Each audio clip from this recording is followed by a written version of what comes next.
Good morning, children. So, we were going through our fourth chapter, that is High Ideals and Values, and in that, earlier we have seen so many great personalities of this world who taught us high ideals of life and values. Let us see the rest of the chapters. So, we were going through the teachings and followings of Buddha. So, Buddha was one of the great personality. He teaches how to live and attain bliss. According to his teaching, we must not kill anything and not to take what is not given to us, not speak falsely, not drink intoxicating drinks, and overcome anger by kindness and evil by good. So, these 5 points, if you'll try to apply in your life, it will be really beneficial to us and you also.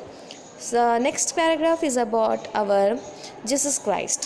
So, Jesus Christ, the source of Christianity, preached and practiced the value of truth and service in their highest form. So you all know about Jesus Christ. He was very kind and very by his face only you can see how much love is there in his eyes. So he claimed that he was the Son of God, and he came to witness to the truth that is God himself, and taught his disciples to follow that way of truth always. Jesus assured his followers with these words: "The truth shall make you free."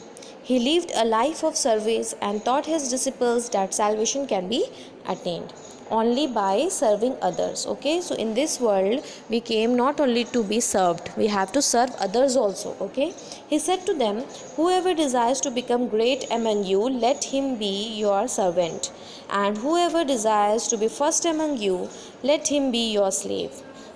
About his own missions in this world, Jesus said that he did not come to be served, but to serve and to give his life as a ransom for many.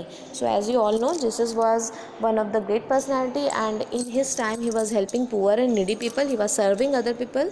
Okay, so at his last meal with his disciples, Jesus symbolically demonstrated what service meant by washing their feet. Then he instructed them to do likewise to others.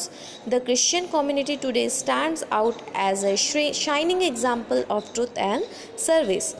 The thousands of Christian followers are engaged in rendering selfless service to the numerous social, educational, medical, and other welfare institutions and centers all over the world. Okay, because they were following the path of and teachings of Jesus Christ. Nextly, we are going to see about Swami Vivekananda. With his enlightened understanding of Hinduism and the philosophy of Vedanta, brought a global reawakening by serving one's fellow men. He said, "So long as the millions die in hunger and ignorance, I hold every man a traitor who, having been educated at their expense, pay not the least heed to them." So Ramakrishna Mission, which he established in 1897, continues this mission of service to the poor and the needy. So Swami Vivekananda, he is also the great personality, and he works for the poor and needy people. He don't want anyone to be hunger and to die in because of poverty and all those things. He was helping and he serving the people.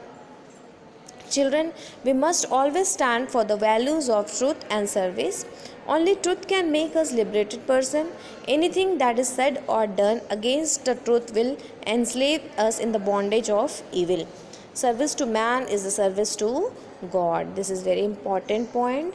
Only by preaching, only by following temples and going here and there for God is not meant that you are following the good path. Serving the mankind is the service to God. By serving others, we become dear to God and bring others closer to Him. Okay, so here we are finishing our chapter. Next class, I am going to give you question answers of this chapter. Till that time, thank you.